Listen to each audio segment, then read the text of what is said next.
sitting with Krishna Das in Holland, somewhere outside Amsterdam. In a secret location. Secret location in a small hotel.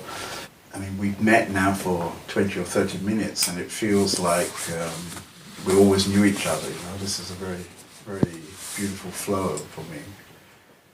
And I don't know how you would feel, but perhaps we start with a mantra. Well, I'll start with the chant.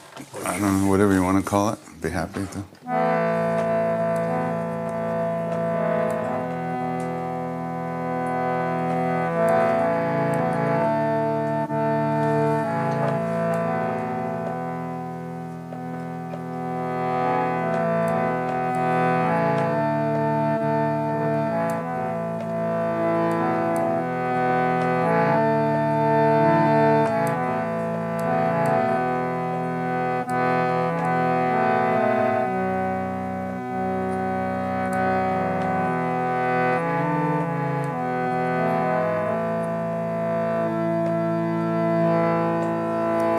Jagadish Hare Swami Jagadish Hare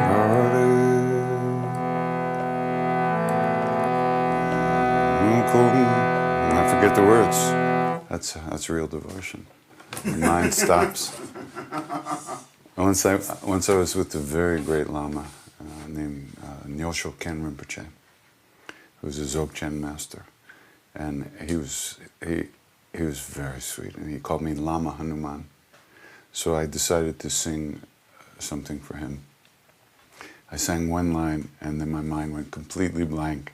And he looked at me and smiled. He said, "Is that all?" I said, "Yeah." Okay. So yeah, I can sing that.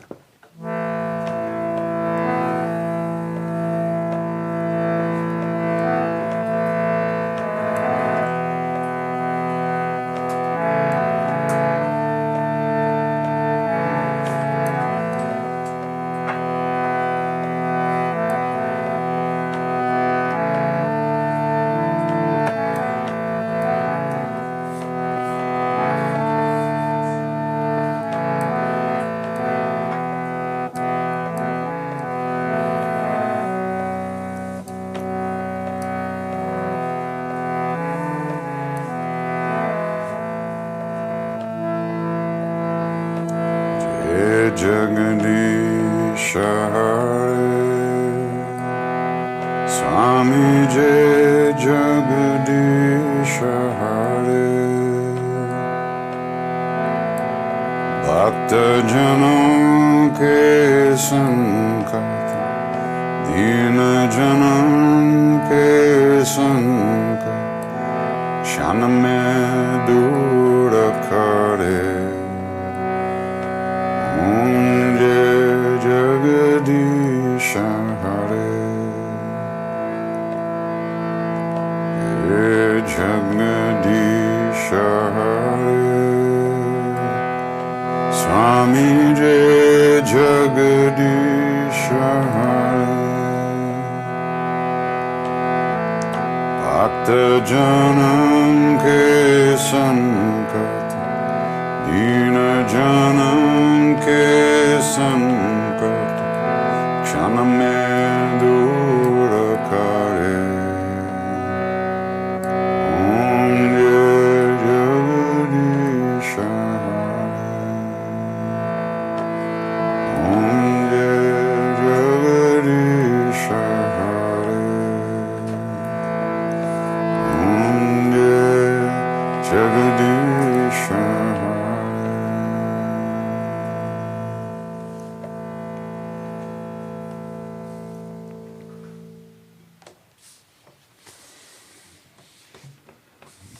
That's called an arti, you know, where you wave the lights and you worship your guru or your deity.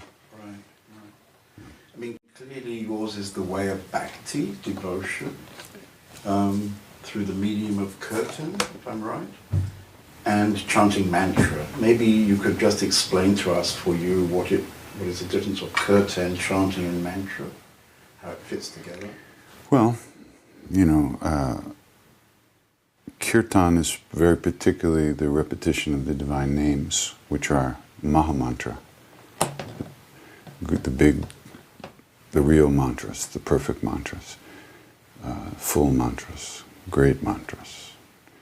But there are mantras for anything. You can mantras for stopping a train, mantras for finding fortunes, buried treasure, mantras for becoming rich, mantras for making people poor. I mean, mantras are power formulas. But the divine name only has one use, and that's to open the heart.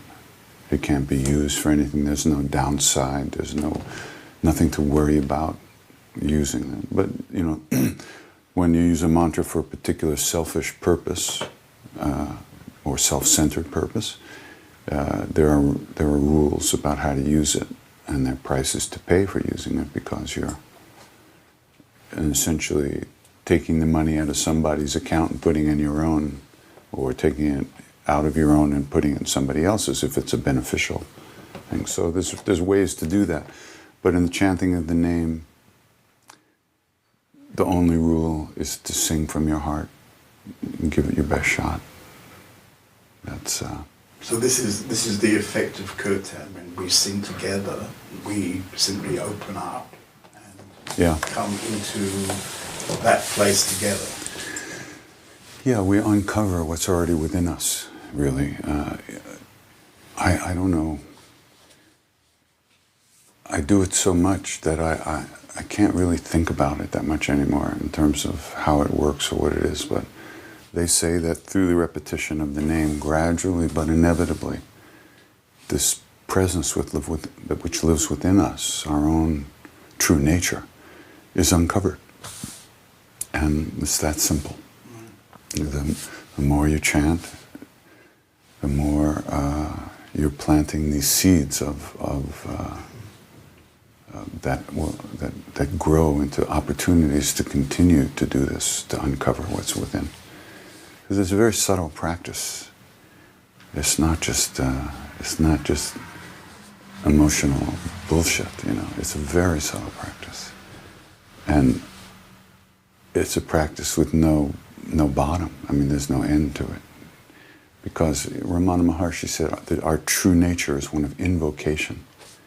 The nature of the self, the nature of the Atma is invocation. In a sense, it's always bowing to that great oneness of which it's a part. And that the natural state is invocation. So we're trying to gradually enter into that natural state. But it's difficult because the mind, the thoughts keep coming. The waves that we started in motion, millions of lifetimes ago are still crashing over us. So,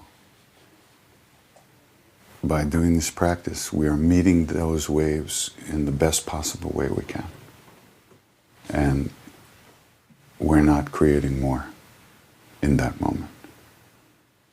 We're not finished with the waves. They're still coming because those are our karmas.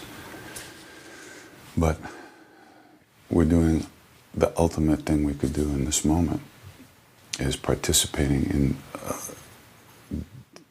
the present moment in a different way.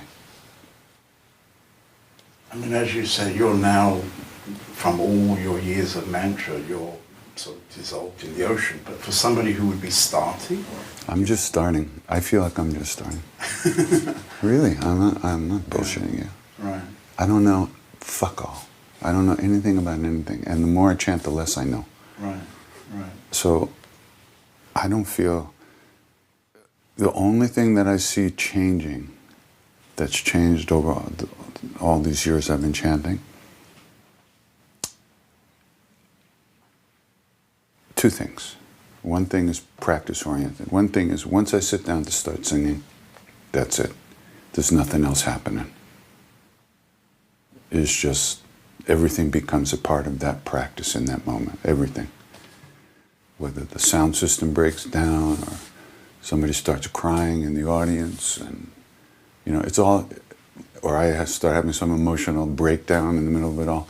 It's all part of the practice, and it all gets dealt with the same way. Back to Ram, back to the name. Every time it pulls me away, I just come back. So that's one thing that's gotten more intense over the years, is the gradually developing this ability to really do it. Right. The other thing is, I noticed, by the way, I mope around less. You do what around? Mope around less. Right. You know, I used to mope around an awful lot. Right. And now I don't. I don't know what happened. You know, I really don't. I can't point my finger at any particular moment when I stop moping around so much. I kind of miss it, actually, to tell you the truth. It was my whole life was moping, and now, like, what do I do? It's interesting because now we spend, 30 or 40 minutes together, and maybe twice I noticed that, that you have a little thing there. But actually, the flow of the last 30 or 40 minutes is so easy to meet you. It's like meeting somebody and nobody at the same time. So you tell us a few things, where you live or where you've been or whatever, but actually the overriding sense is just this flow happening.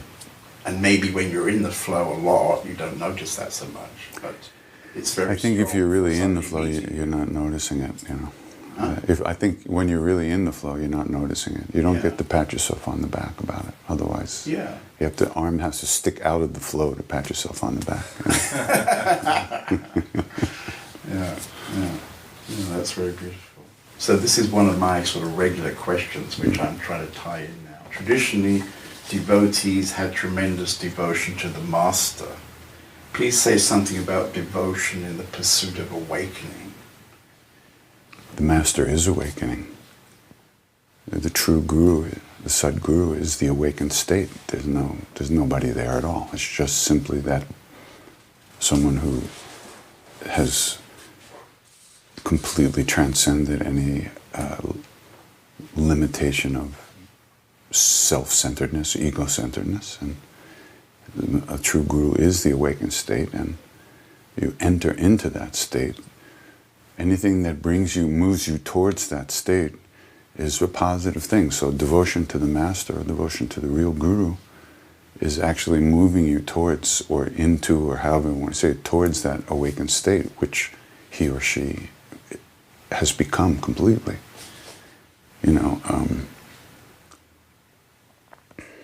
There's nobody, the true master, the real guru, there's nobody doing anything. Or it couldn't be. Ramana Maharshi also said that when you become realized, or how I forget exactly how to put it, immediately you're surrounded by all the, in a sense, all the Shaktis, all the powers in the universe. And you no longer have any individual will or sankalpa, any desires or anything anymore. So anything that comes towards you, anyone who moves towards you, is served by that which you're surrounded with. You don't have to, the master doesn't have to think, okay, I'll heal this person. I couldn't. A real master couldn't have that thought because there's no one in there. But what surrounds you, all of the divine powers, it just immediately responds to the devotion, or to the devotee or the disciple, and does what has to be done. The master has no self idea about it. There's an interesting story about Maharaji. Maharaji didn't talk about these things like this. He leaves all that to the idiots to talk about it, like me. But one day Ram Dass was in a pretty disturbed state of mind, and he comes up and sits at the tucket with Maharaji, and he says, Maharaji, I want you to raise my kundalini. I mean, he's saying, do it. Get it over with. I'm ready. Do it for me. I'm out of here. Come on, now. Push the button, right? And Maharaji just goes, oh, wow. I don't know anything about that. What's that Swami down there? Yeah, you go see that Swami. He knows all that stuff. He'll do that for you. Ram Dass got angrier, right? He said, no, Maharaji, you raise my kundalini. Really? I don't know anything about that. That's that other guy. You know that other Swami over there? He knows all about that. Go see him. I know he'll raise your Kundalini. And Ramdas getting furious, you know. He said, no, Maharaji, you raise my Kundalini. Well, Maharaji stood up to go in the back.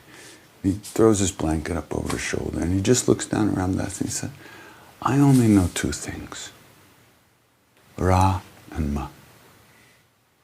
The two syllables of the name of Ram. That's all that's going on in there. There's nothing else in there. Full, totally surrendered to the universe. There's no one doing anything. There's only Rama.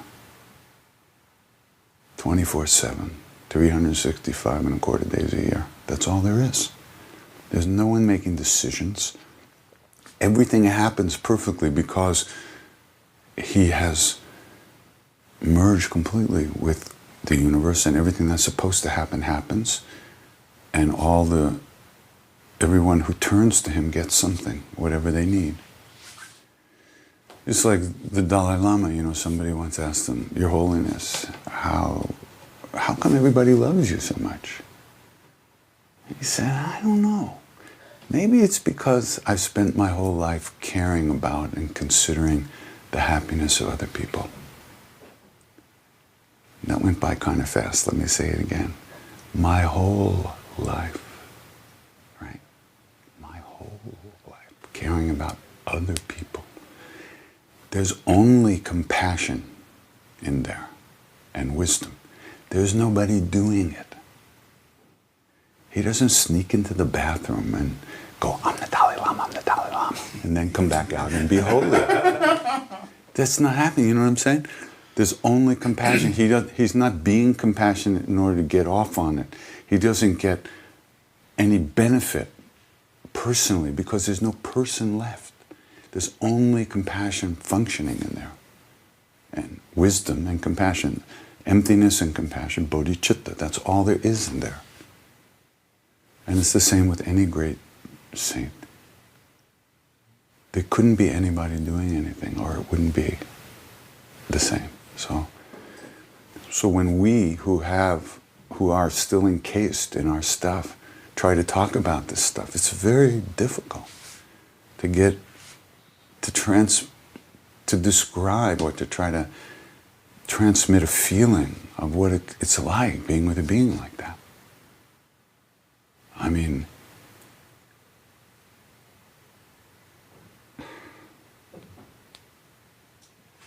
I would like to, you mentioned Maharaj. I mean, for people reading the book, maybe we say this is your master. Neem Karoli Baba, yeah. Mm-hmm. And I was wanting to ask you, because it was clearly very profound for you to meet him, 35 years ago, something like this. It was so profound that not one astrologer or psychic that I've ever spoken to has mentioned it. Huh.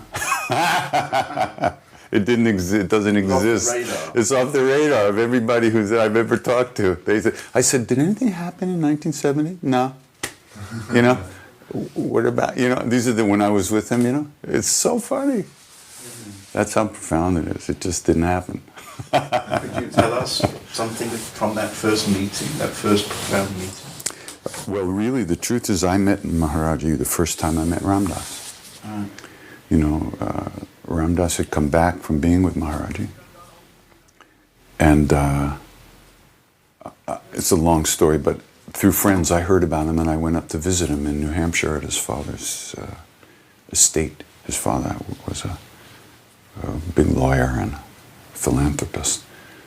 And Ramdas was just staying in one little room above the garage, you know, in the middle of the winter. Anyway, I drove up there and I walked into the room, and immediately, without a word, without eye contact, without a word being spoken, immediately I knew that whatever it was I was looking for was real.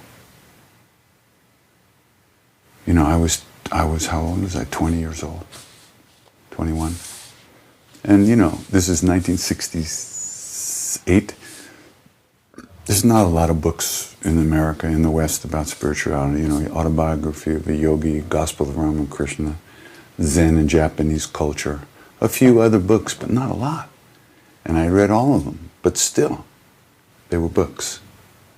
Now I walked into the room with it, and I knew it existed. And that really was a big moment, you know. It changed the game completely. Because then I really got depressed. Because if it's real and I don't know where it is or how to find it, that's worse. And if it's, you know, if it's still a dream, well, who cares? So, and then from that moment on, I wanted to spend time with Ram Dass, and I got close to him, and we traveled around together. And because at first I thought it was him, of course, you know, we tend to do that. And then I realized, and he also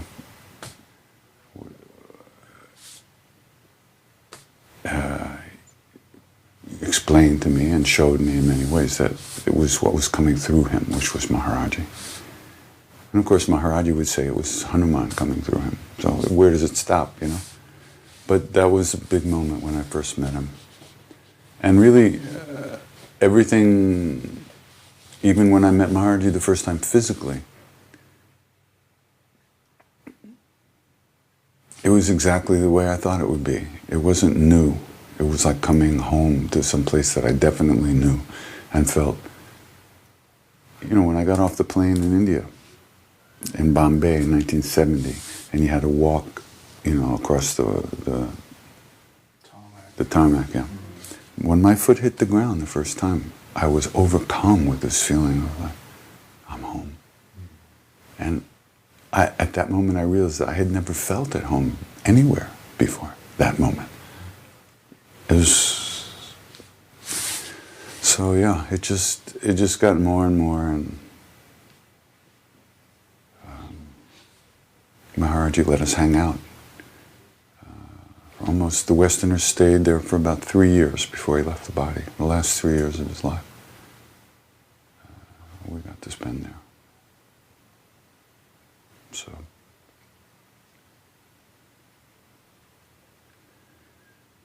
He was on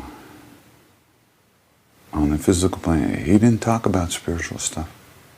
He just threw fruit at you, laughed at you, pat you on the head, played with your ears, and pulled your beard, giggled, and knew everything, past, present, and future, showed you that all the time.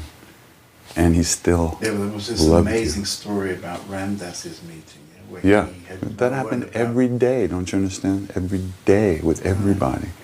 You living in this, in an open book, you know, you had to get used to that. There was no hiding anything. And he showed you in small little ways and big ways, you know, and a million times, a million ways. And everybody, every individual had their own relationship with him. He was who you needed him to be. He wasn't one thing. He was different for every person. I mean, he was one thing that manifested that way. And you know, it's like when the light shines on a gem, you know, depending on the angle of the light, the color changes. And it was just the way it was. He was everything and to everyone who came. And different and the same also. Because it was all this unconditional love. You know, that's a word that gets thrown around a lot. Unconditional love. It gets thrown around with a lot of conditions. Right. Well, I'm very aware of that. You were asking me about my name. You know. It's a pretty strong name to carry around. Yeah. But you know, he said something once that I just heard actually recently. A group of the Westerners were being sent away in that last summer after he had sent me home in March. And now it was the summer, and then he was to leave the body in September. So the Westerners were saying, Baba, we don't want to go. We want to stay with you. And he said, no, you can't stay with me. Your lives are waiting for you back in America. Your families are waiting for you. You must go. And then he said something. He said, I've given you more than I gave the Indians. I allowed you to love me unconditionally.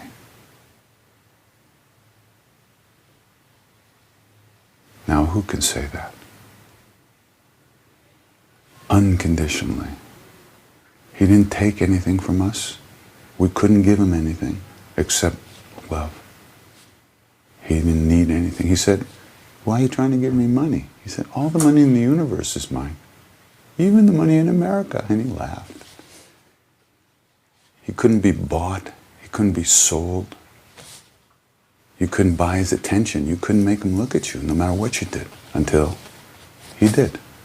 And then, and that's kind of one of the ways he, I don't want to say taught, because it wasn't like that. That's one of the ways he kind of grinded us down.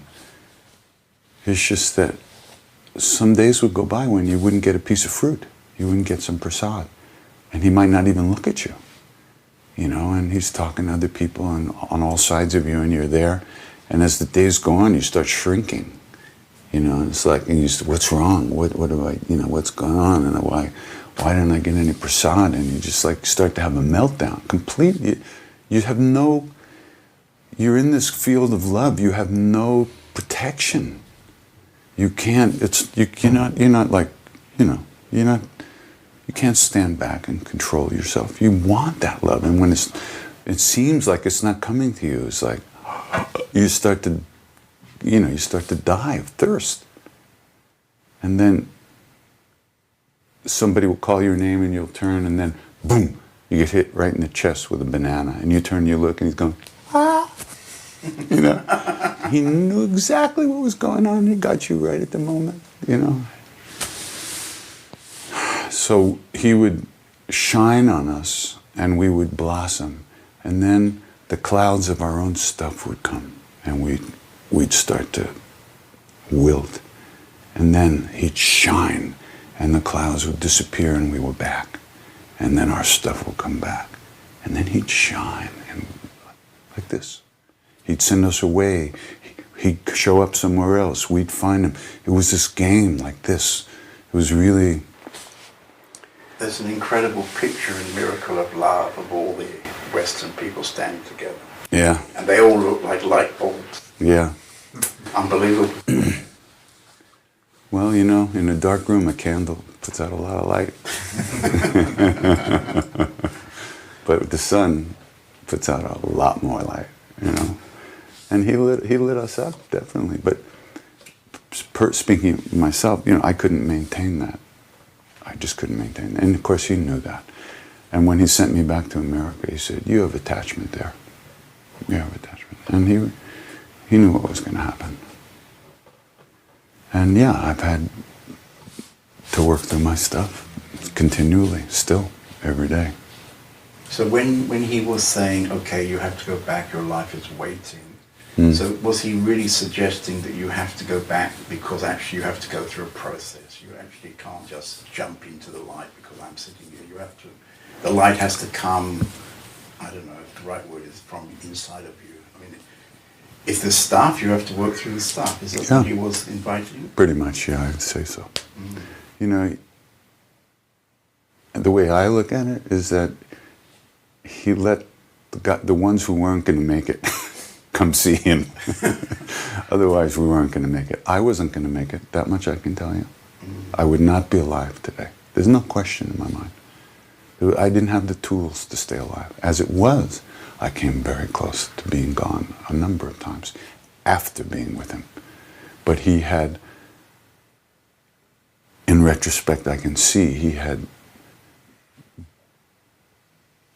done some very specific things with me and for me that later on, it was just like he put a cover over some very dark hole that I would never be able to go down into again.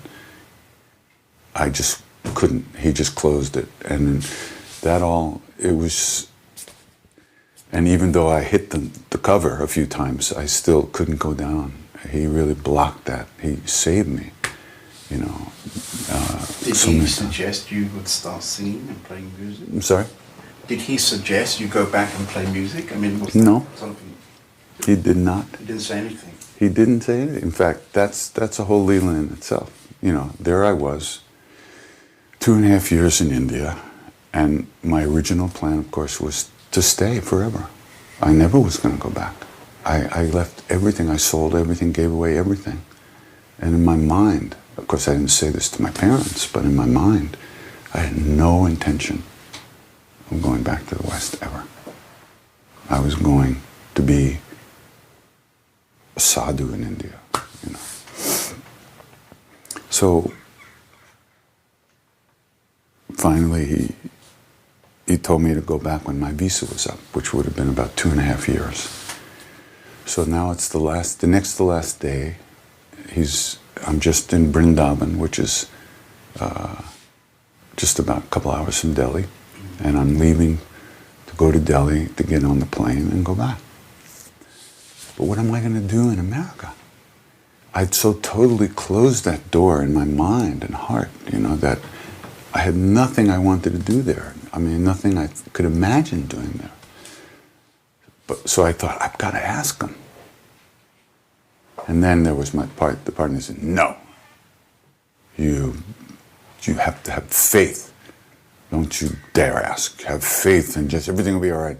Said, what are you talking about? Faith? I don't know what the fuck I'm going to do in America. I haven't worn anything but a red dress and walked around barefoot for 2.5 years, you know, and now what am I going to do? No, have faith. Who am I going to ask? Finally, I blurted out, Maharaji, how can I serve you in America?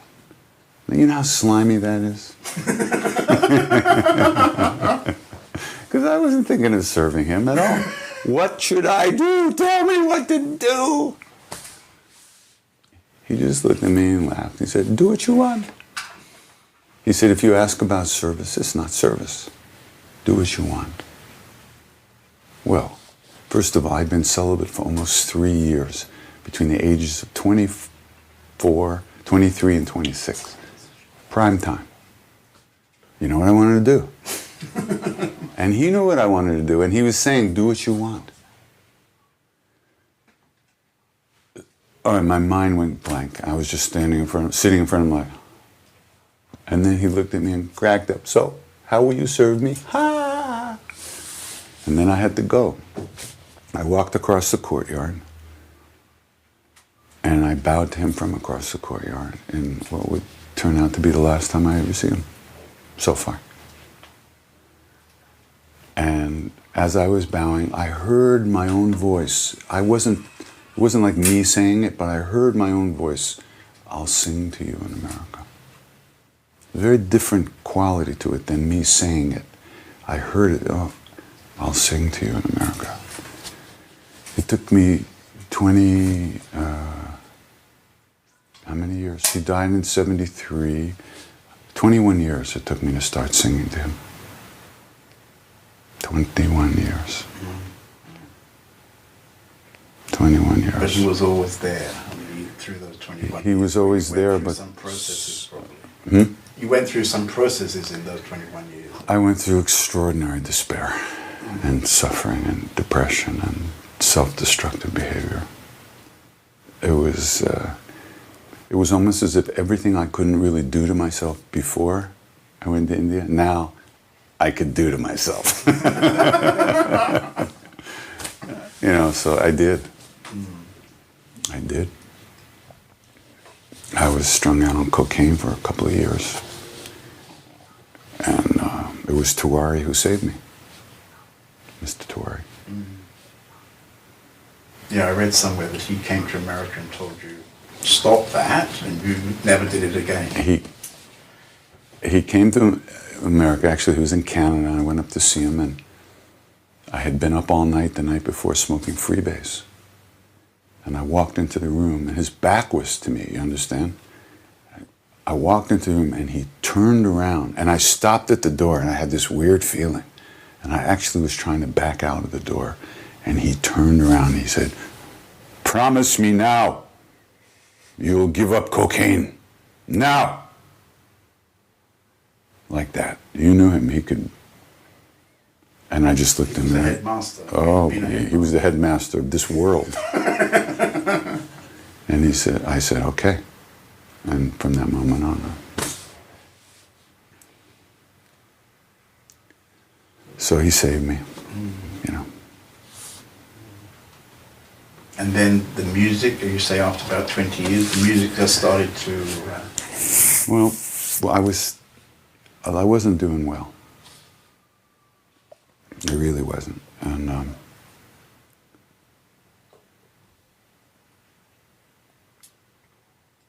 I just didn't have the wiring to live happily in this world, to live peacefully, to live in a good way. I wasn't wired to be content with myself, to love myself. I didn't have those, those programs weren't put into this, on this drive, you know. They just weren't there. And so I filled the drive with everything else that was around. And then one day in 1994, I was in my apartment in New York City, and I was standing in the living room, and I was struck with the understanding that if I did not sing with people, and it was really worded like this, if I did not sing with people, I would never be able to clean out the dark corners in my own heart. Never. It was the only thing I had to do that could help me.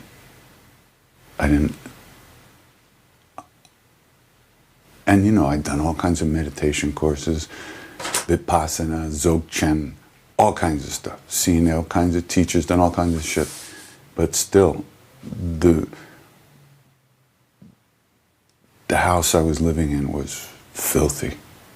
And I didn't have the tools to clean it up. Until that day, I recognized that the only thing I could do, and I could do it, was to chant with people. So I had to start. I mean, once you know something, what can you do? You can pretend you don't know, but you know, right? So it took me a little while, but I forced myself to go down to the Jivamukti in New York, and I had met those people, and I asked them if I could sing, and they said, yeah, sure. So that was the beginning, and it was and is singing to save my own ass. I mean, I'm so pleased that other people get nourishment from it, get strength from it, and whatever they get from it. I don't have anything to do with that. I sing to save my own ass. Maharaji takes care of everything else. He brings the people, he does the PR, books the tickets, he does everything. I just sing to him, and stuff happens. But I'm singing essentially because I have to. Period. It's that simple. Could we ask you to sing now? Yeah, you could. Not that you have to, of course, No. But we would love that. Yeah.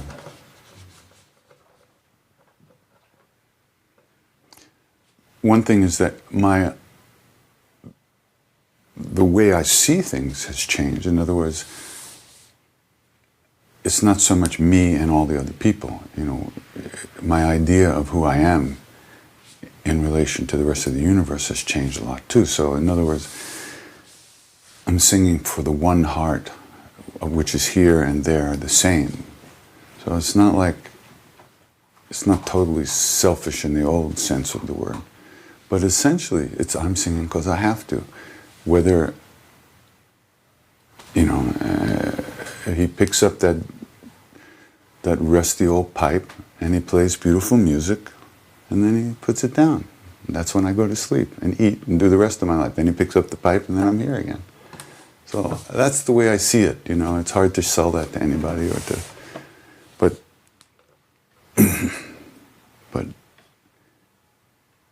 really, it's all his blessings, and it's all his transmission, and he's doing the whole thing.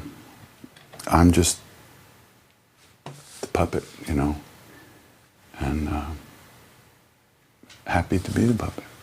Very happy. I don't know how I got this job, but I'm happy.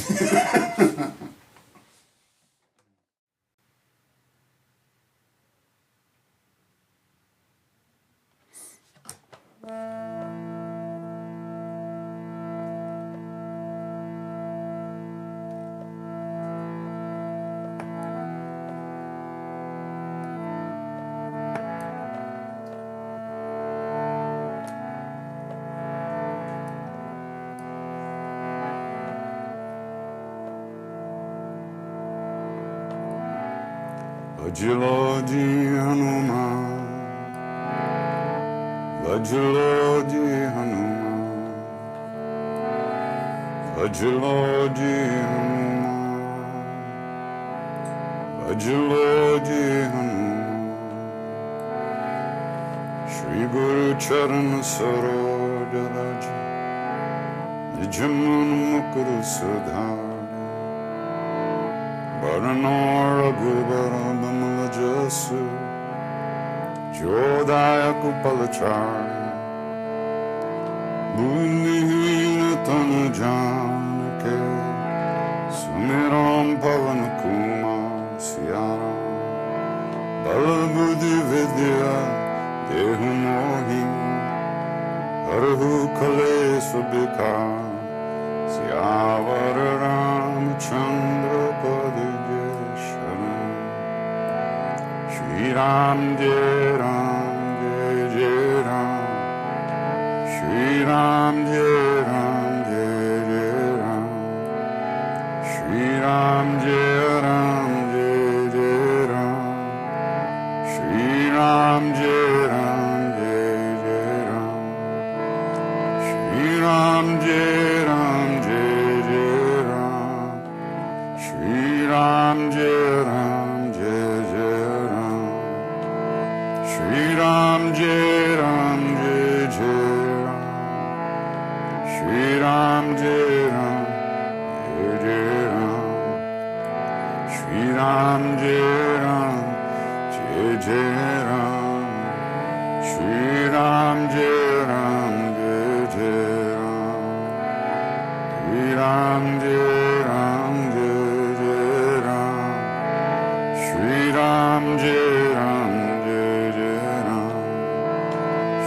Ram Jai Ram Jai Jai Ram, Shri Ram Jai Ram Jai Jai Ram, Shri Ram Jai Ram Jai Jai Ram, Shri Ram Jai Ram Jai Jai Ram, Jai Siya Ram Jai Jai Hanuman, Sankat Mochan Kripan Dham, Jai Siya Ram Jai Baba Hanuman, Sankat Mochan Kripan Dham, Jai Siya Ram Jai Jai Hanuman, Karuna Sagar Kripan Dham, Jai Siya Ram Jai Jai Hanuman, Lal Langoti Lal Nishan,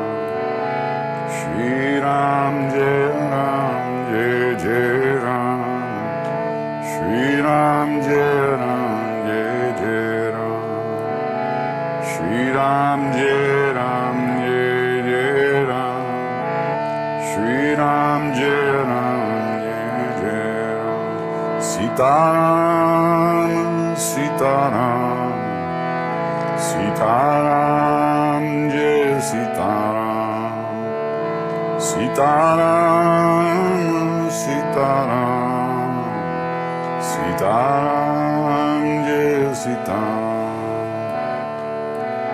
Shri Ram Jai Ram Jai Jai Ram, Shri Ram Jai Ram Jai Jai Ram, Shri Ram Jai Ram Jai Jai Ram, Shri Ram Jai Ram Jai Jai Ram, Shri Ram Jai Ram Jai Jai Ram, Shri Ram Jai Ram Jai Jai Ram, Shri Ram Jai Ram Jai Jai Ram, Shri Ram Jai Ram Jai Jai Ram.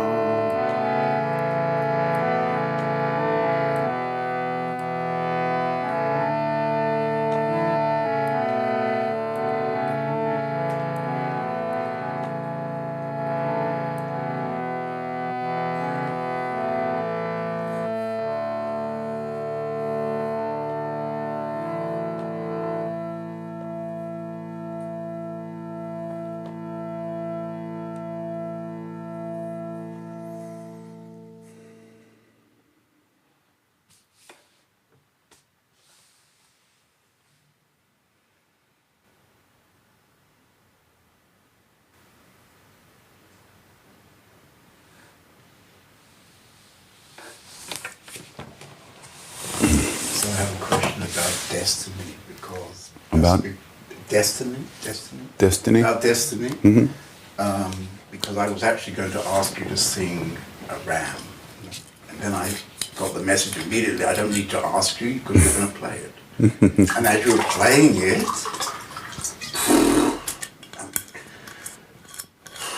only tears actually. Actually, only Maharaj of tears. And he was never my guru, and he was never my master, and I never met him, you know. But from the first moment I was taken to Nainital, and I stayed in Tiwaris house because of Gopal Ram, it's almost like I have to sit here with you. And it's like now the room, it's like I almost can't speak. So what is going on with destiny? Can you maybe talk about destiny?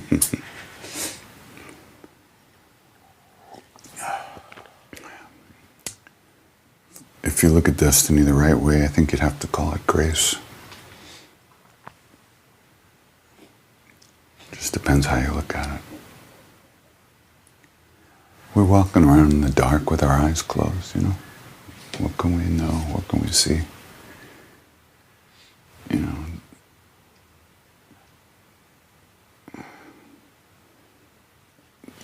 The true guru puts out his foot and trips you, and you fall in grace. Maharaj wasn't a guy, you know.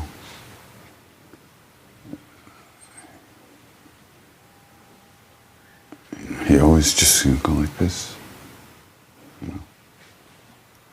But he was a guy at one time because he had a wife and children. So he was also but you assume that his consciousness was stuck in that. Why would you assume that? Why would you assume that he would identify with that any more than anything else? I wouldn't if I were you. You know, we can't see things from their point of view. All we can do is see things from our point of view. So what I was going to say, he used to go like this all the time, and for a long time we thought he was, you know, so somebody said, Baba, what does it mean when you do that? And he went,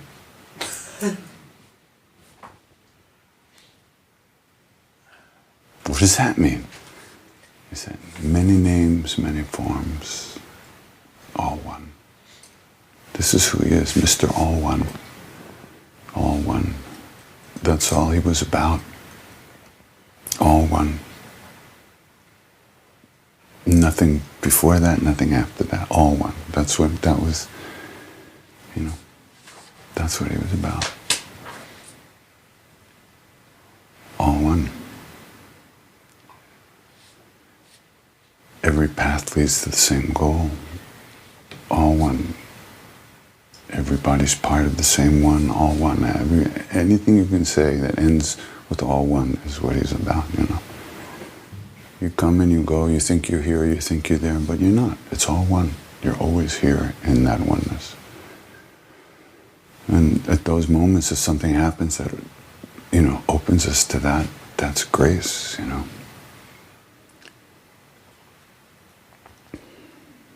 Grace. Those. Once again, Ramana Maharshi said, everything that's going to happen to us is written when we're born.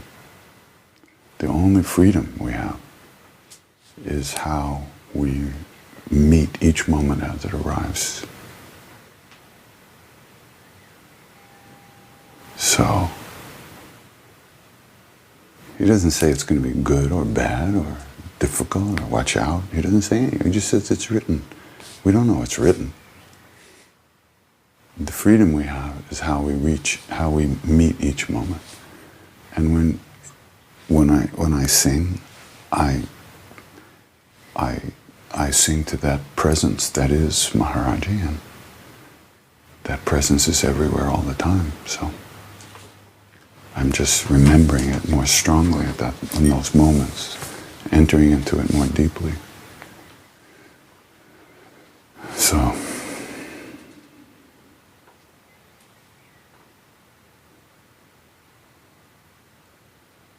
and he said over and over again, Ram Nam karne se sab pura ho jata. Through the repetition of the names of God, or Ram Nam, everything is brought to fulfillment, to completion. I think, and Siddhima, I once asked Siddhima, who's this great devotee, I said, Ma, should I meditate?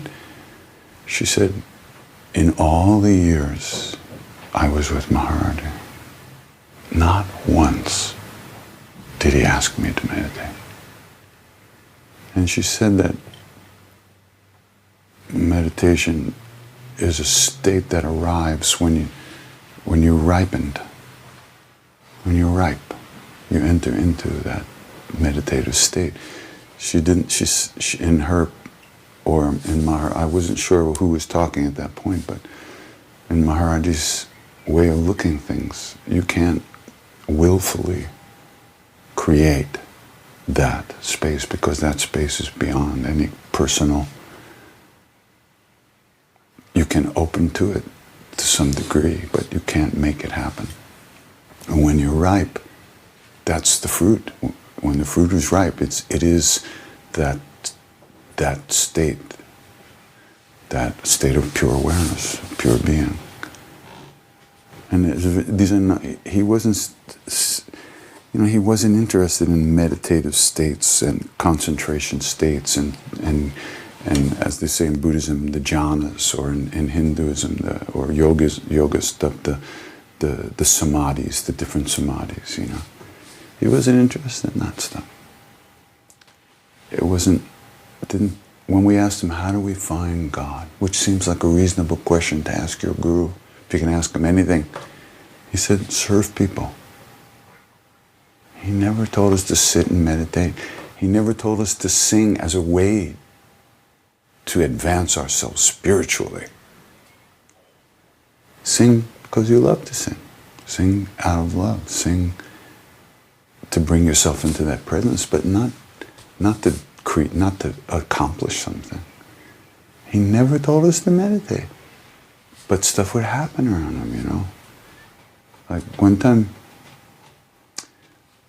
the Kirtanwalas had gotten kicked out, the Bengali Kirtanwalas, and the Westerners were told to continue the kirtan, and so we're singing all day, Hare Krishna, all day, all day, all day, all day.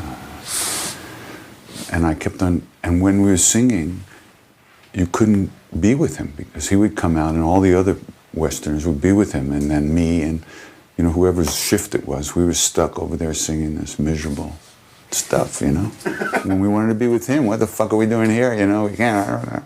It was a horrible feeling, but we had to keep singing, so every once in a while I'd pretend I had to go to the bathroom, and I'd walk past his tucket, facing the door, but kind of moving this way. And he'd say, Jiao, go. So then I went to the bathroom, and I come back and I tried again on the other side, Jiao. But then one day, I went to the bathroom, and I didn't even try, and on the way back, I just went and sat down in front of him. It was weird, without a thought. And I sat right in front of him, and he looked at me, and he let me sit there. And one of my friends was singing back, around the corner in the room where we were singing, but it was coming over the loudspeaker. And I was just listening. I was sitting in front of him, and I just was kind of listening to it. And the next thing I know, he's shaking me, hitting me on the head. I had disappeared. He said, oh, very good, very good. Jiao, go sing. He didn't give me a stand. He didn't give me a badge. He didn't say, "Oh, you just entered the third jhana to the left of the Delhi on the right." It was nothing. He just said, "Go, now go." He didn't hang on to anything. It was just, there weren't any, It was just, it wasn't about that. There were no levels. There were no accomplishments. There was no serve people, feed people, and remember God. That's what he said. I mean, this word of destiny came up, and you changed it into grace, and then I can't. Sorry. Yeah. This word destiny, and then you changed it into grace. And as you were talking about grace, you mentioned Siddhima. And I had this experience in Lucknow where Tiwari took me and some friends to the Hanuman temple to meet her. Oh, wow. And we were all sitting there, and she was sitting there, and she had her sari Yeah, covering sari, her face, always, so you yeah. couldn't really see her very well. Yeah. And I remember sitting there thinking, oh, she's a funny old lady, something like this, I don't remember exactly.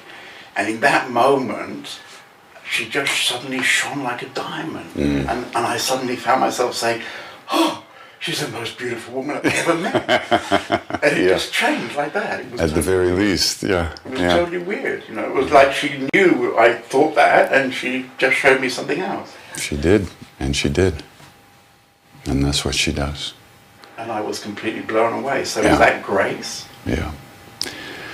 Yeah, that's grace.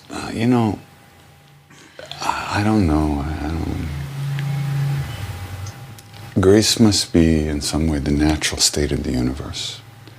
But we are so cut off from that when that light just shines and opens us to that, it seems like such a big thing, and it is.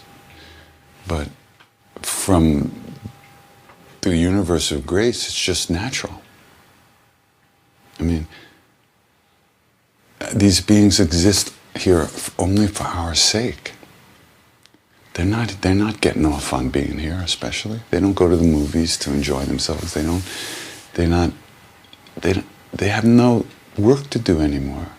They're not trying to accomplish anything. They're only here out of compassion to help us because we need help. And so it's natural that these things happen when you're with these beings. And in your life, if you're trying to turn towards that, then it's natural that you'll have more experiences like that, because that's the way it works. I mean, that's why it works. Siddhi Ma is really something. Once somebody asked Maharaji somebody once asked Maharaji who she was, and she says, when I can't even fathom her, how can I tell you? And this is him talking, saying, she's really something. And she's the same as him. She hides herself.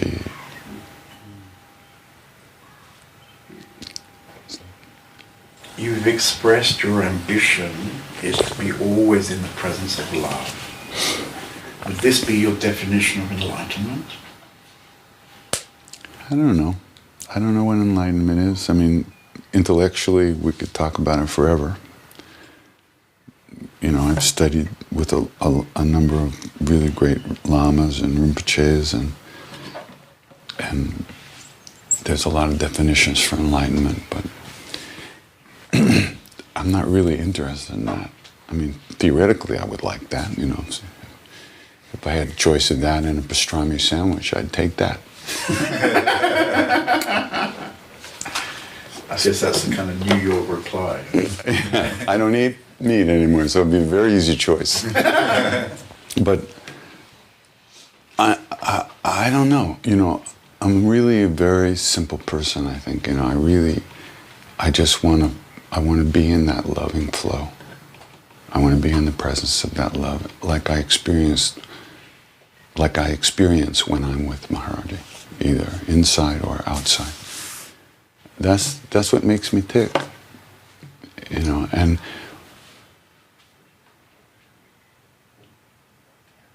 my friend Daniel Goleman, who wrote, Emotional Intelligence, and he's a long-time Buddhist practitioner. We went to India together with Maharaji, and he's also studied he's very close with Dalai Lama and the new Karmapa. I mean, he's really plugged in, and he says the highest experience of Dzogchen, which is Mahamudra, which is the highest teaching in Vajrayana Buddhism, the pure natural state, pure awareness, pure being, whatever you want to call it, was with Maharaji, sitting with Maharaji. So labels just separate things, they're really useless. I mean, they're okay, but ultimately, so being with Maharaji in what I call that loving presence, I don't know what that is, but that's what I want. And maybe it's not ultimate enlightenment. I don't care. Why would I care? That's where I want to be. because I mean, having spent now an hour or so, I mean, there's no question of you not being there a lot of the time because it's totally touching everybody in this room. So maybe you don't want to or can't really have a sense of that because that's just happening. Mm-hmm. But I mean, what your ambition apparently is, all the time. Yeah. And it's not that I'm ignorant or unaware of what's going on to some degree, but if I dwell on it, it just takes me out of that space. So why would I? Right. You know? I'd rather be in this space. I get enough pats on the back and stuff like that to know that I must be okay, even if I don't feel okay, so fuck it, I won't think about it. I'd rather stay in the space. I just... And... I mean, there's clearly a lot of grace happening in your life for years, since years. I'm only here because of grace. I would have been dead so many times in my life, you have no idea. I ran at the cliffs, only to trip and fall and realize that he had actually moved the cliff, I would drive at the cliffs, 100 miles an hour, and then I realized he moved it. It's going to go on forever. And the vasanas, the tendencies that we have, the psychological things we've absorbed in our life, and which of course is destiny. It's our karmas coming, our parents, our culture, how we were born, how we were brought up, who we met, all that stuff that happens that just gives you a storyline that, sometimes is, you can't move it, you can't do anything about it sometimes. You just have to let it. I even have a question about these vasanas, so maybe you could enlarge that a bit. What was that, yeah? Fit it into my book. I figure that we're going to cover everything if I just stay quiet, It's okay. But there is actually question 7. What about the tendencies of the mind? Yeah. Yeah, the tendencies of the mind, Well, first of all, let's say the tendencies of our thoughts, because when we say mind, it gets complicated. But that's a common way of talking about it. But really, it's the thoughts, right? And our beliefs, our unconscious beliefs, the programs that are running under the surface that tell us we're not enough, we're never going to be enough, we're not worthy of love.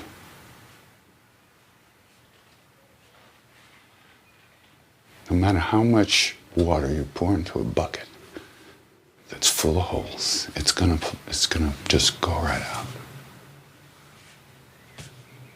What are you gonna do? And the incredible thing is that actually everyone you meet has got those tendencies exactly like you described. That's why we're all here. It's a very strange game we're playing here because it's like everybody you touch a bit deeper, they've got exactly the same tendencies, thinking they could never be worthy of love. And really, we're not. Who could be worthy of that? The person that we think we are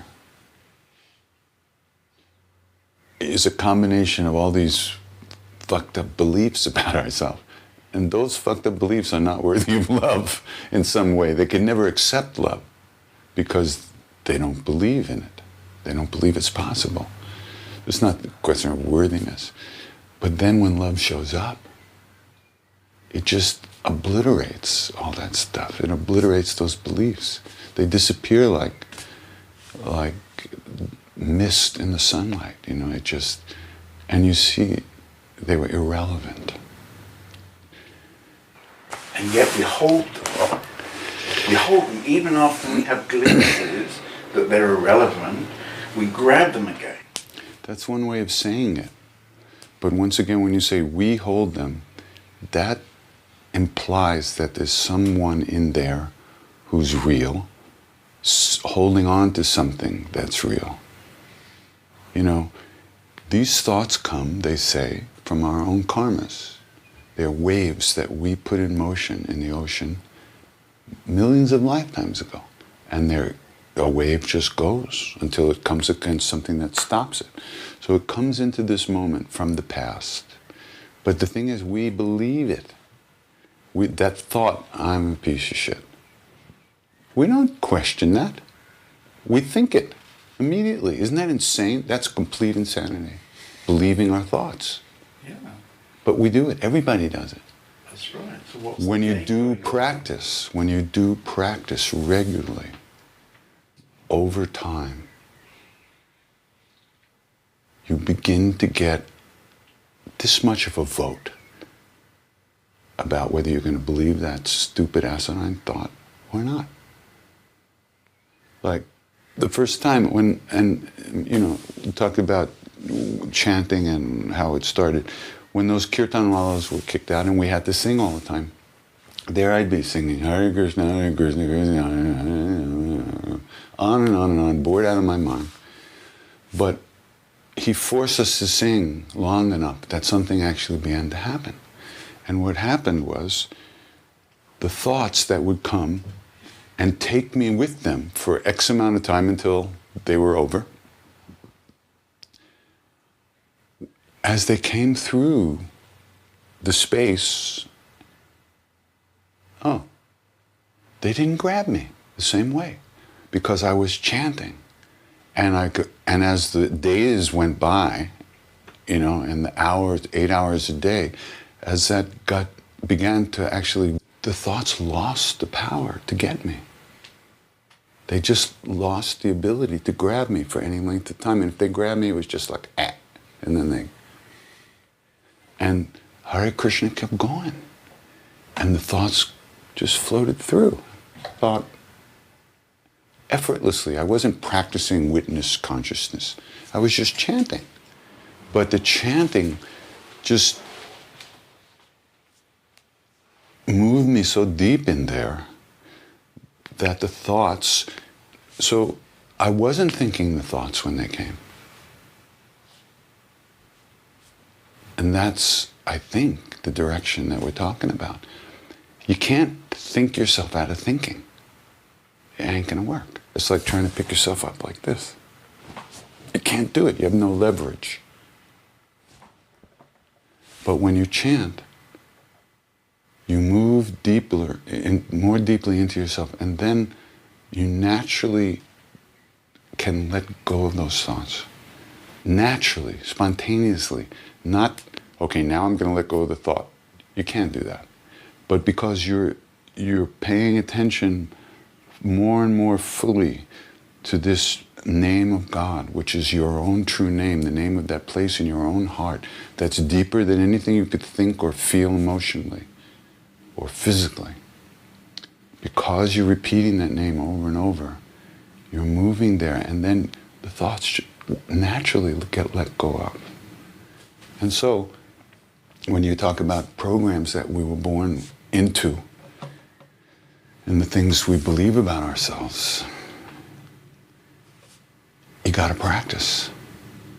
It's totally fucked, but you gotta practice. There's no other way out. And by grace that you're able to do this, any kind of practice. People talk about spontaneous enlightenment, right? And they say Ramana Maharshi had spontaneous enlightenment. It can happen to anybody. He had no guru.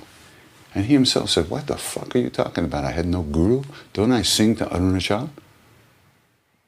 Don't I praise and love Arunachal? People just didn't understand what he really, I'm sorry, maybe it's very arrogant of me to say that, but all the things I've read begin to point, he had a full-on Hindu scene going on there. The old ladies did arti to him, and he himself said, if you can't do the Atmavichara, just repeat my name. Who can say that? But that's not written about in the books, because the guys who write the books are the guys who can write the books. They can think. The old ladies don't write books. They just worship. Right. So there was the scene was much richer than, a couple of aphorisms in a book about, looking at the self and the sense of... I have a question, you see. It appears essential to meet a master and surrender to that master. I can't ask you this question because it's absolutely obvious what your answer is. What?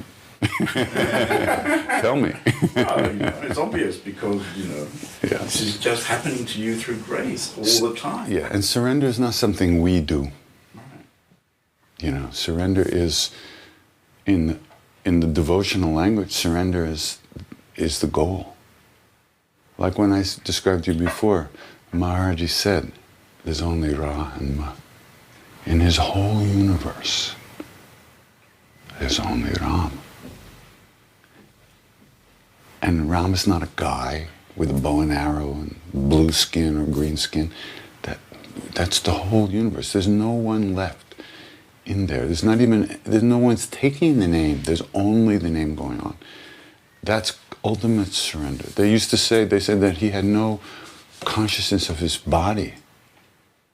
He would get up and walk around, but he was always in this bhav state of Ram.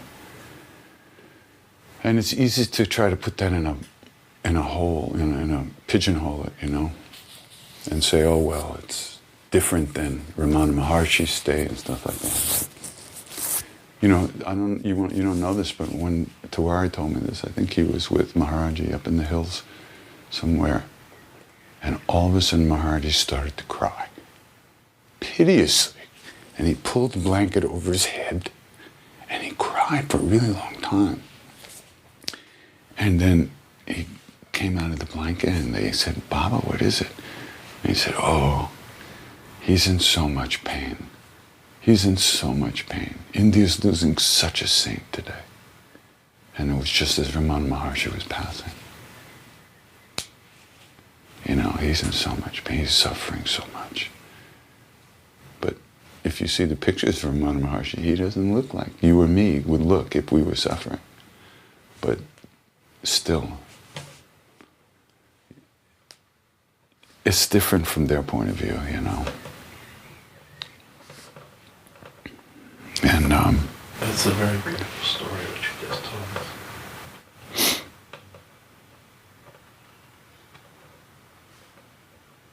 it's like we wanna. It's like Jesus said, it's easier for a camel to go through the eye of a needle than for a rich man to enter into heaven, or anybody who's attached to themselves as a separate being. It's just you can't get in. You doesn't go to heaven, or you doesn't get enlightened. No. When enlightenment happens, you are not there. That you, that me, is not there anymore. I actually sound like I know something, but don't get fooled by this, please. But I'm completely fooled by what you just said, you see, because actually that's almost what I've come to recently. I see how people are. It's impossible really to teach anything, because in the end people are so in their you, and they don't realize that in this you they're constantly sabotaging themselves every moment, even if they get glimpses. Yeah. And until they see that for themselves, you can't really help them. And how if we want to help somebody? In my case, what helped me was being in the presence of that love. And Maharshi, who knew everything, who could do anything, he could heal the sick and raise the dead, okay? No question about that. It happened every fucking day. Why am I so fucked up if he could do all that? Well, I think you're fucked up because you have to unfuck up yourself to a point, and then you can be saved, so to speak. Well, the unfucking up is the ripening process of entering into that love and allowing that love in and allowing that love out. You can't teach anything to anybody. These great beings, they're the ones who could if it would be possible, and they don't. So it's obvious. You can share. You can try to be there for people. You can commiserate. What can you teach somebody who's dying, who's just found out they had 2 weeks to live? What? Nothing. You can be there as best you can. teach anything.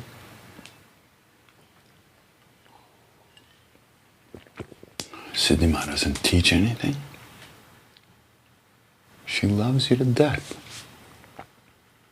She loves you in a way that you'll never lose yourself. Let's face it, not this life, maybe a little bit.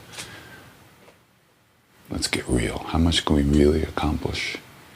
How much love can we really let in? How much can we really expose ourselves and be vulnerable and show how much of that weakness and all that stuff are we willing to admit to? Are we capable of admitting to? We can't because we haven't got a way to let go of it. We've got to do some practice. But it's such a curious joke going on here. What? It's a joke, you know, it's a strange paradox because we arrive on this planet, a little bundle of joy, and around our neck there's a kind of invitation. It says, welcome, have fun. That's all. And then somehow we lose the invitation, and then we go through a whole kind of, I don't know, and then we're lost. Well, I don't think we arrive with any kind of clean slate, you know. It's not, we don't arrive in it. That means we came out of nowhere. We didn't. Out of nowhere? Huh? Don't we come from nowhere? No, we come from some other plane that's not physical, that's all.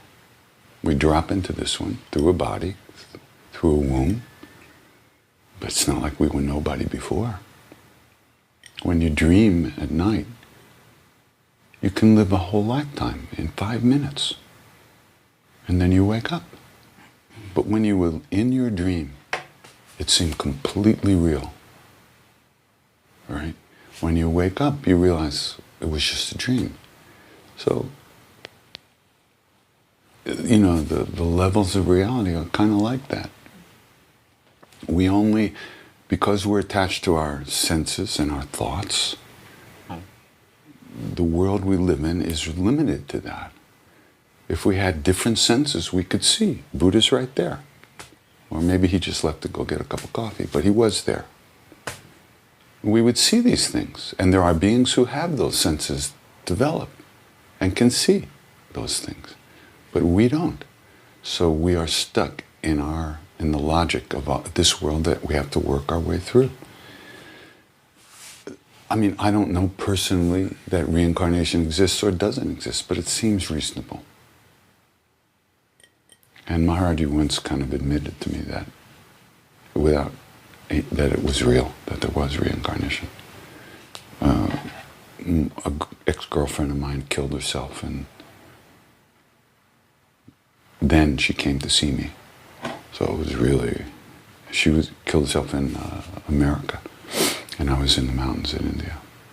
So then one night she came to see me, and she was not happy with me. Why didn't you help me? You know, it was like, whoa. And I freaked out, and I went running to the temple the next day. And I walked in, and I started telling the story to the translator. You know, we were a couple, and, you know, she left me, and then I had a nervous breakdown. I was very unhappy, and blah, blah, blah. He didn't even wait till when the translator was finished. He just said, "Tin din se pele," 3 days before. He just kept repeating that. And as soon as I finished talking, he said, 3 days before she died, she thought of you. That's why this has come back to you. And you know what? It was exactly that. It's complicated, but I got a letter from America.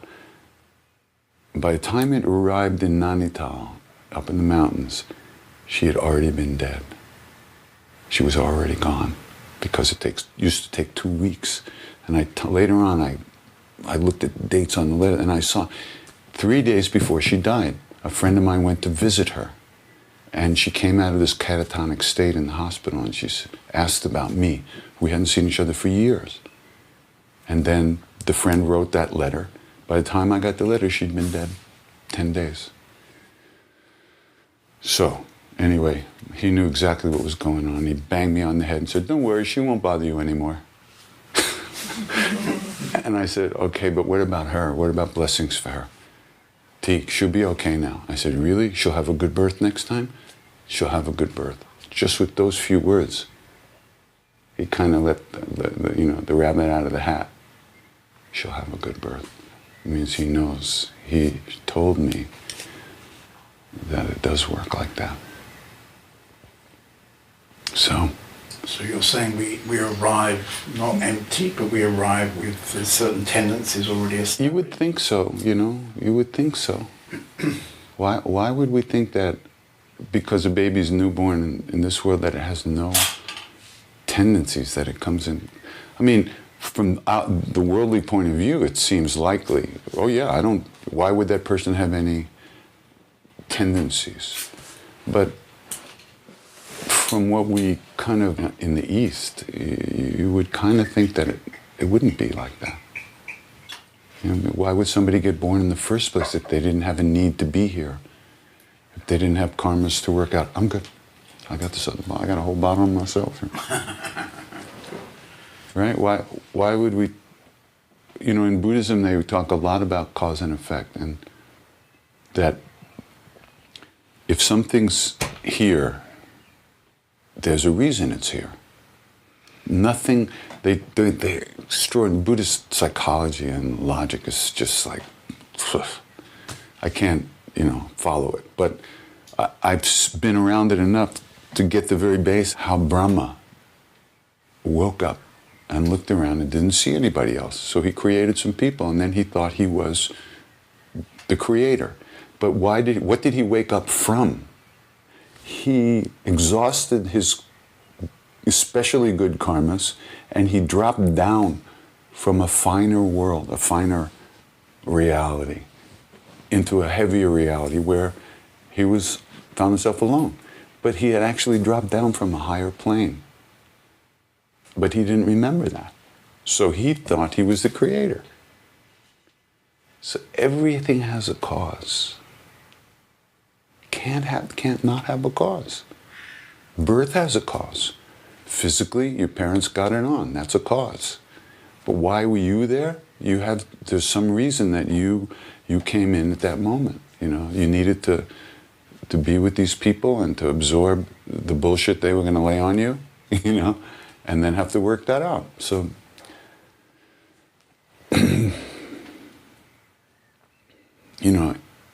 if you're doing spiritual stuff, I think you really have to look carefully into cause and effect. Because there can't be any place in there that's left to chance.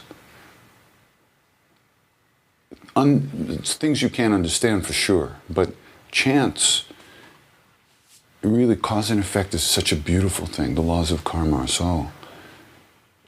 It's the key to freedom, because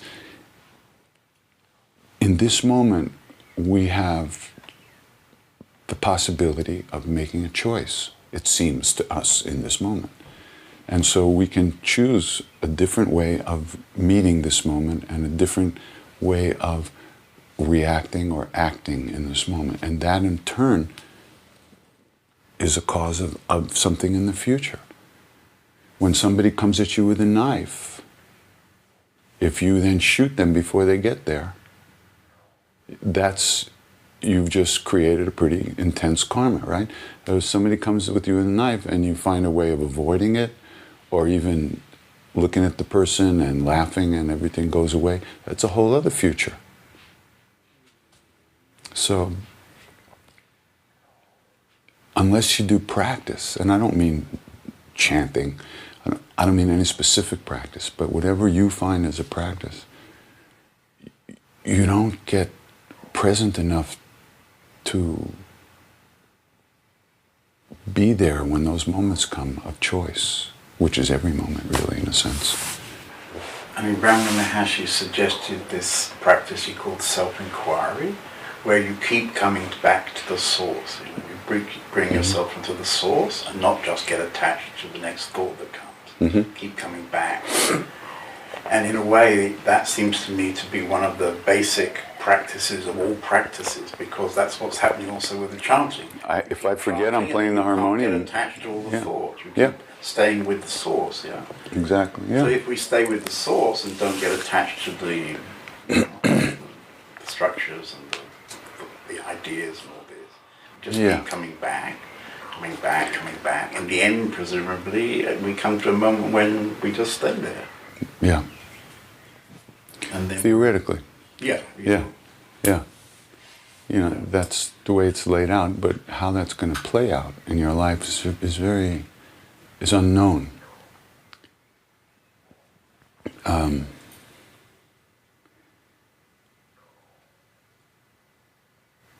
If we were supposed to be in a cave, we would be. You know, but we're not. We're in the desire realm. You know, we're acting out of our desires. Some of them are beneficial, some of them are not so beneficial. Some are selfish, some are compassionate to some degree.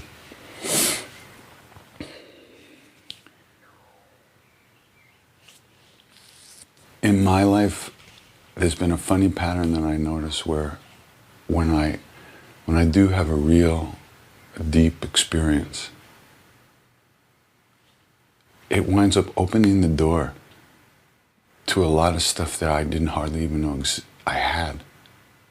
And I find myself living in a way and doing things that I couldn't have imagined doing before. It's like it frees me from, it kind of opens the conduit somehow, you know, and then more of the karmas start flowing through. And I wind up doing shit that I had no idea I was going to ever think about doing. And it comes out of entering into a much less judgmental place about myself due to some experience of grace.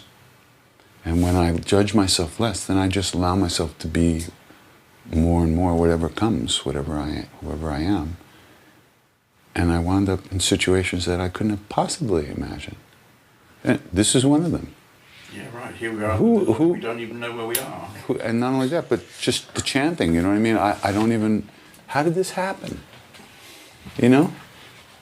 How did this happen? I can't, you know, okay, I take some responsibility for going down to Jivamukti and start chanting with people. But there were 6 people there. How did it happen that thousands of people come? What do I have to do with that when I'm just doing the same thing I did then, when there were 6 people there? It's incredible. It's totally this amazing. Project where I'm interviewing you for this book. Yeah. So I was sitting in my garden in Lucknow, not far from his house. One morning, as I sat in my garden, out of nowhere came this thought: you should go and film the Indian masters before they leave their body. You better get on with it. And I mean, I didn't even think about it for 12 years. And then I found myself in South India, and then it just actually happened. It wasn't even I thought, oh, that was a good idea, why don't I do that? Yeah. It was just suddenly happening.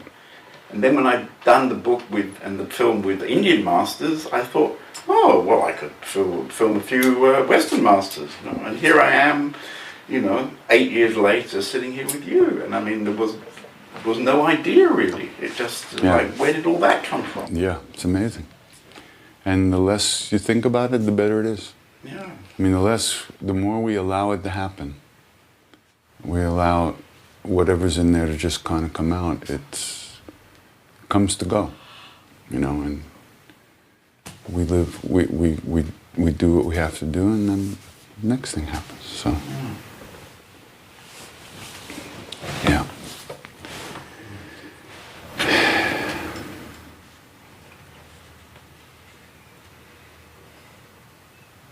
I mean, somehow everything you said comes to this word, which I think you use, heart. Could you maybe talk about that word? Because I think you don't use it in a sort of emotional response to the mind. You use it in another meaning. Yeah. Well,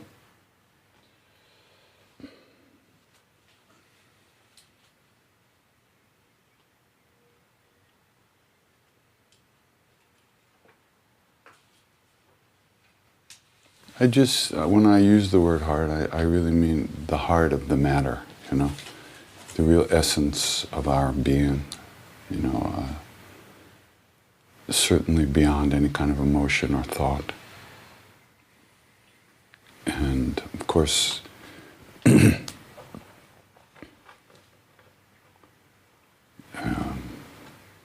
I don't know what words or what it would mean, how you would say it in, the Indian terminology,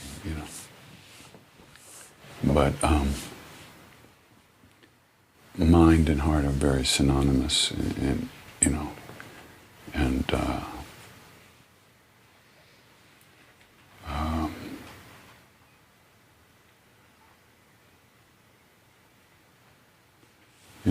the Chittakash is called the sky of the mind. That vast space in which everything just simply exists. That's heart. That's the heart of the matter. Everything within that vast space. And that to me is also presence, that vastness. It's not anybody's presence, or anything's presence, it's presence, it's being. That's heart. Maybe I could ask you to express that in the last curtain.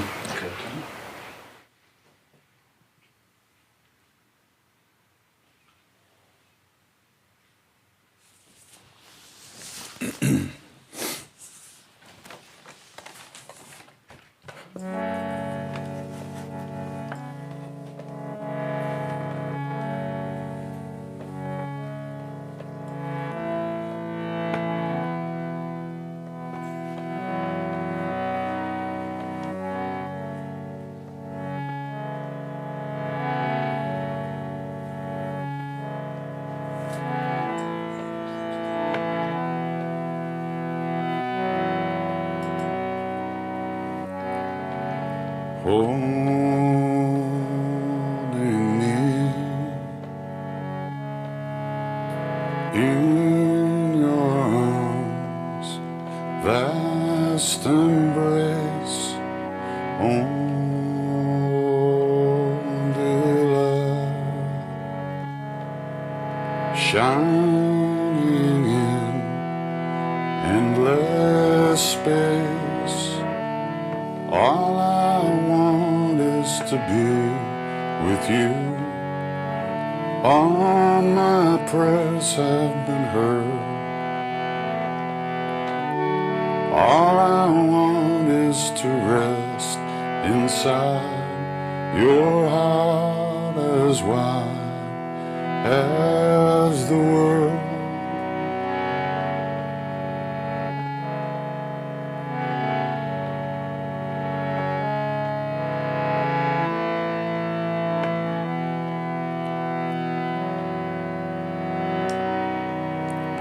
I looked away, your beauty, too much to bear. Where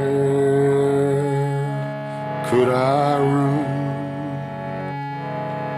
Your eyes I find them everywhere. All I to sing to you the song that no one has heard. All my life has led me to a heart as wide as the world.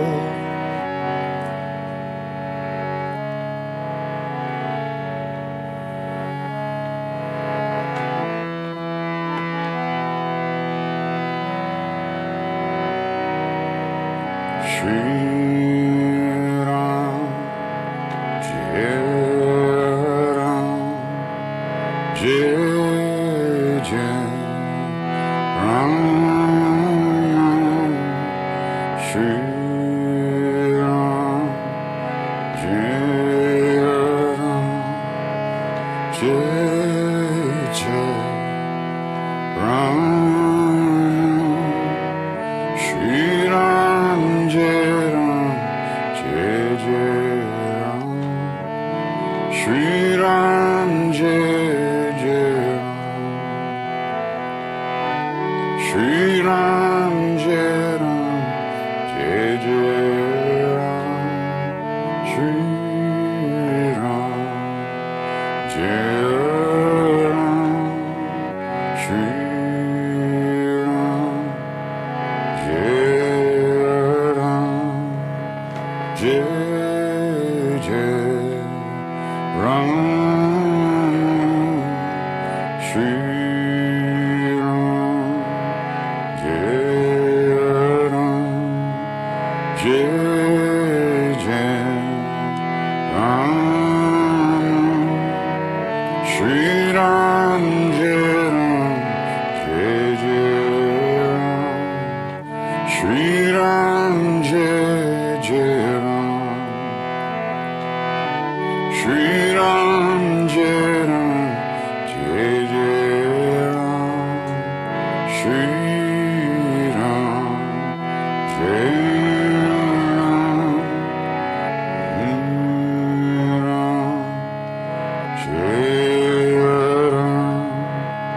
Jai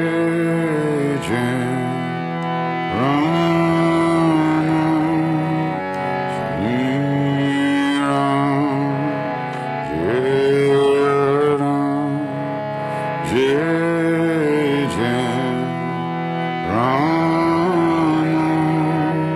Shri Ram Jai Ram, Jai Jai Ram, Shri Ram Jai Jai Ram, Shri Ram Jai Ram, Jai Jai Ram, Shri Ram Jai Ram.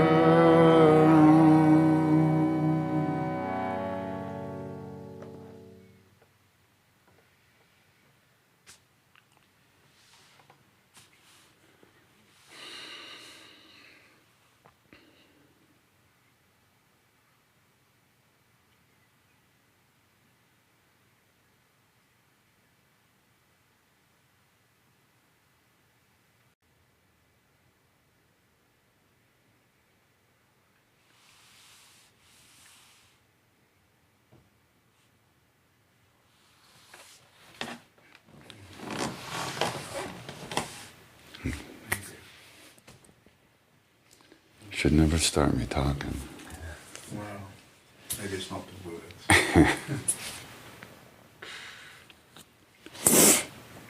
Anyway, we've found a good place here. It's very quiet and lovely, strange and perfect.